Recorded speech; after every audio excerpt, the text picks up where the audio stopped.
Hello, I'm Egremont Russet, and today I'd like to talk to you about this wonderful little cultivar I've got here. This is the... I'll just pick it from my tree.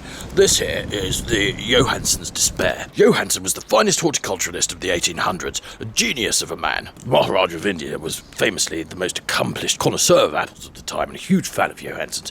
He considered him to be the greatest living human man, and he was visiting Queen Victoria at Buckingham Palace. Now, Queen Victoria commissioned Johansen to develop the world's finest apple in honour of this occasion. Johansen slaved away. For 7 months he went without any sleep or food. Cultivar after delicious cultivar came out of his apple science orchard. The prototype apples were delicious, nutritious, juicy and wonderful in every way, but he discarded them on the pile of his ever-growing vanity. His obsession devoured him, consumed him. Eventually, the day arrived. To his surprise, there was a knock on the door, and there was an emissary from Queen Victoria demanding the apple. Now, the apple was not ready. He gave his latest prototype to the emissary, too worried to explain about the untested nature of the fruit. At Buckingham Palace, the Maharaja was there in all his finery, accompanied by his thousands of war elephants entombed in solid gold armor. Another 4,000 tigers were chained, again with solid gold, in headdresses of diamond. The apple was brought over with great ceremony. Queen Victoria slipped her switchblade out from her garter with a flick of her wrist. She opened the blade, licked it, as was her wont, and sliced the apple. Entwining arms, the two great rulers took a bite of this new fruit. They groaned with astonishment at the incredible tastiness. However, then disaster struck. Each of them was hit simultaneously with a gaseous embarrassment. This was particularly embarrassing for Queen Victoria, who had never in her life had any kind of gaseous emission. The room fell silent. The elephants and even the tigers looked on in total astonishment. Then, the true extent of the fruit's latent and terrible power became evident. They erupted like ruptured balloons, whizzing around the room, screaming from both ends at several hundred miles an hour, ricocheting from floor to ceiling to wall. The elephants and tigers stampeded in terror. Thousands were killed. The west of London was completely destroyed. The Maharaja was never seen in public again, and Queen Victoria wore black for the rest of her life. On his return to India, the Maharaja declared independence from Britain, and this is how the British Empire finally fell.